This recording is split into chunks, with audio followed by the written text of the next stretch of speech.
Thomas Andrews was the chief designer of Titanic and the Olympic class liners at Harland and Wolff, and he lost his life sadly on the maiden voyage of Titanic. And the school's name takes its name from Thomas Andrews.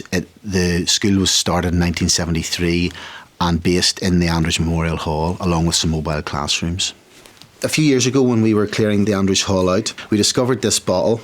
It is of the Titanic. We think it was probably made for one of the exhibitions that the school has hosted in the past.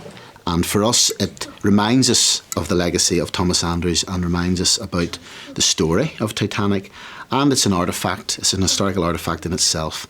We want to ask questions about who made it, why they made it, and what it was made for. Over the years, the Andrews Hall was very, very much the focal point of Cumber's social life. Our intergenerational project has focused on the sharing of the stories and getting the young to meet the old, with our P7 children acting as historians or journalists, if you like, because they're actually interviewing people who were actually there when the hall was used, other than as a school. All of the church displays, traditional displays, were held there. A huge number of dances. It was a very famous dance hall in Ulster's famous dance hall days. It was a petty sessions court, it was a baby clinic, it was a home guard drill hall during the Second World War, and troops were billeted in it. We have one person who admitted to meeting the love of her life there.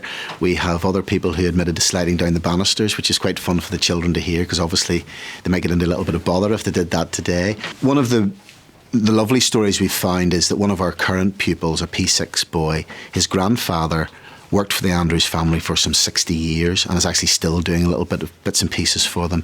He got married in the hall a long time ago, and his 50th wedding anniversary photographs were taken there again just a couple of years ago. So those are the sorts of stories that we want to discover, that we have yet to discover as well, and we know there are more of them out there, and it's very much a living history project in that sense, where we're actually hearing it firsthand from the people who were there. And that's what leaving a legacy is really about. We want to extend that for our pupils today.